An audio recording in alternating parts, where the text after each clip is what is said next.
moi, c'est Mamadou Sidibé. Je suis le porte-parole de l'initiative Zéro Violence.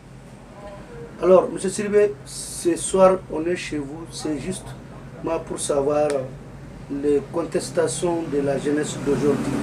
Il y a quel problème pour vous, en tant que jeune leader, qui a beaucoup lutté pour ce pays-là? Que comprenez-vous de cette contestation un peu partout? Bon, merci beaucoup pour la question, monsieur le journaliste.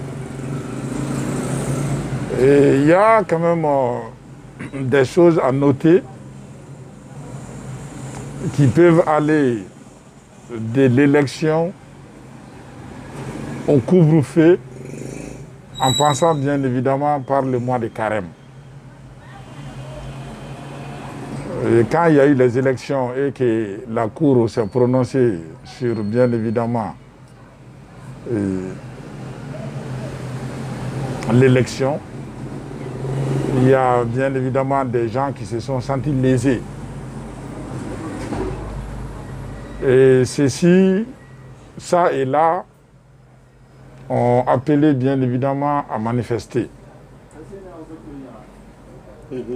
Donc ces manifestations, bien évidemment, ont donné,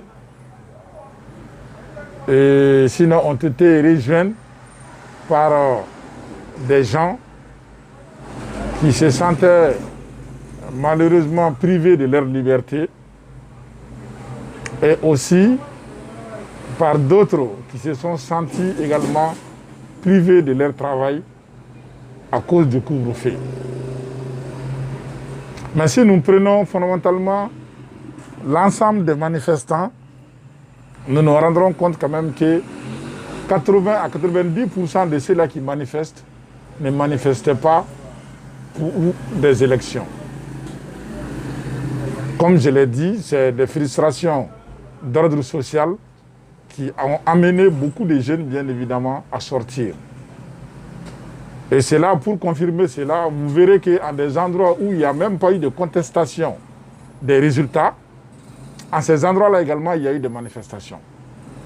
Donc cela prouve à suffisance que les manifestations n'étaient aucunement liées aux élections, sinon aux résultats proclamés par la Cour constitutionnelle, même si cela a été un facteur déclencheur. Maintenant, qu'est-ce que personnellement je comprends dans ça? J'estime en âme et en conscience qu'il y avait une situation un peu difficile. En ce sens que la pandémie Covid-19 est venue trouver une situation déjà difficile chez nous. D'ailleurs, je l'ai dit sur ma page que les conseillers au niveau aussi bien de la présidence qu'au niveau bien évidemment des autres départements ministériels devraient normalement profiter du fait que tout ce qui se passe aujourd'hui dans notre pays, sinon dans le monde entier, se retrouve étalé sur les réseaux sociaux. En amont d'ailleurs, en amont. Et que les conseillers doivent souvent sentir le coup avant. Mais quand on est conseiller et qu'on n'est pas en mesure de dire à celui qu'on conseille ça et là avant que ça n'arrive, moi je trouve personnellement qu'on ne joue pas convenablement son rôle. Les mécontentements ont été manifestés d'abord sur les réseaux sociaux, avant que ça ne se matérialise sur le terrain. J'ai eu à faire une proposition en demandant au gouvernement que nous échangeons bien évidemment le couvre-feu au couvre-nez et que les gens puissent sortir et aller travailler. Vous conviendrez que si vous mettez les jeunes gens à l'entame de leur crise pubertaire en confinement et que le carême vient trouver bien évidemment que ce confinement-là est là, les enfants ont besoin de bouger. Ça, c'est comme ça, ils ont besoin de bouger. Et nous savons depuis quelques années également que les jeunes gens, dans la journée, pendant le carême, ne jouent pas au football.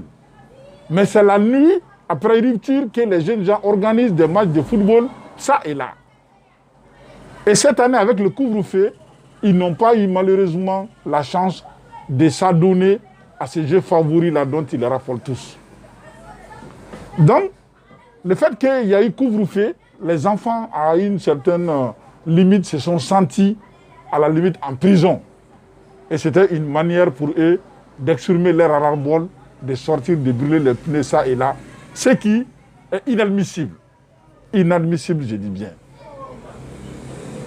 Que ce soit une contestation pour les élections, une contestation pour couvre-feu, je trouve qu'il y a d'autres formes, il y a d'autres voies de recours qui ne sont pas bien évidemment d'aller saccager ça et là les biens administratifs. Non, non, non. Ça, je le condamne avec la dernière rigueur. Et je l'ai dit, tous ceux qui me connaissent savent que j'ai horreur du désordre. Si l'ordre doit passer bien évidemment par un abus, moi je suis pour, mais jamais pour le désordre. Quand j'ai mis entre l'injustice et le désordre que je préfère l'injustice, d'aucuns n'ont pas cherché à comprendre qu'est-ce que j'ai voulu dire par là. Un responsable, quand tu es amené à choisir entre l'injustice et le désordre, en tant que responsable, il faut choisir l'injustice. Que les gens te taxent d'injuste, ça c'est encore acceptable à mes yeux. Que l'on te taxe vraiment de complaisant, que l'on te taxe comme quelqu'un qui encourage le désordre. Le désordre engendre toujours des chaos. Et nul ne sait comment arrêter un chaos dès que ça se déclenche. C'est pourquoi mieux vaut accepter l'injustice que le désordre. Donc, par rapport aux manifestations, j'estime très sincèrement que les jeunes gens se sentaient un peu en prison et que cela a beaucoup favorisé les sorties nocturnes pour brûler des pneus ça et là. Vous conviendrez que depuis avant-hier nuit, qui a eu bien évidemment levé de couvre-feu, nous sentons de l'accalmie partout. Et pourtant, les élections sont demeurées, les résultats sont demeurés tels. Ça voudrait tout simplement dire qu'en réalité, les contestations, ce n'était pas d'ordre politique, mais c'était tout simplement parce que les jeunes gens voulaient respirer. Et c'est ma compréhension de la chose. Merci beaucoup. Alors, on vient juste d'avoir un jeune devant l'Assemblée nationale du Mali comme président de cette Assemblée nationale du Mali, nommé Honorable Moussa Tembeni, un député élu en commune 5 du district de Bamako. Aujourd'hui, on peut dire que le président de la République a tenu la parole parce que déjà il a dit que ce mandat sera vraiment sous les hangars de la jeunesse. Et nous voyons aujourd'hui un jeune à la primature, encore un jeune à l'Assemblée nationale.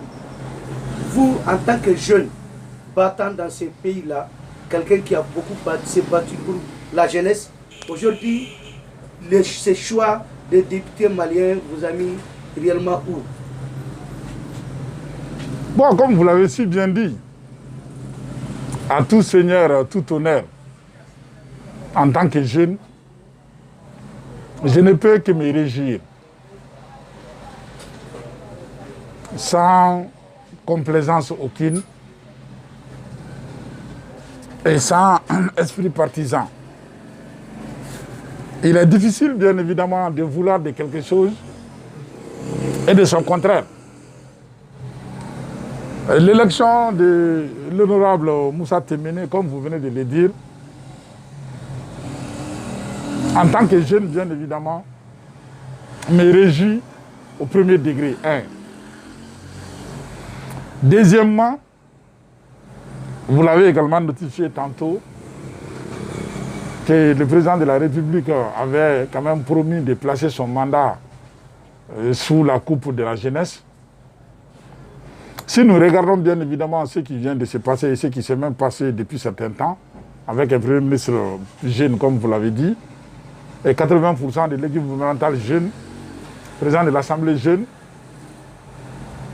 nous ne pouvons que nous estimer heureux du fait que nous soyons là. En ce sens, et seulement si nous prouvons à la face, bien évidemment, du peuple malien et à la face du monde, que nous sommes réellement capables de la confiance que le président, bien évidemment, a placée en nous. Ça ne peut être que l'occasion pour moi de m'adresser, bien évidemment, à la jeunesse dans son ensemble.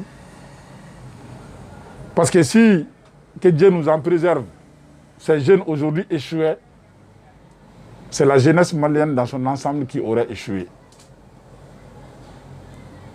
Et si ces jeunes, comme ils le font depuis pas mal de temps, parvenaient bien évidemment à rehausser l'image du Mali, c'est à l'actif de l'ensemble de la jeunesse malienne. Donc, ce que nous pouvons tous faire, chacun à son niveau, c'est d'accompagner bien évidemment ceux-là qui sont aujourd'hui aux destinées de notre pays. Nous n'avons pas besoin tous d'être dans l'administration pour apporter notre plus-value. Moi, je ne le crois pas.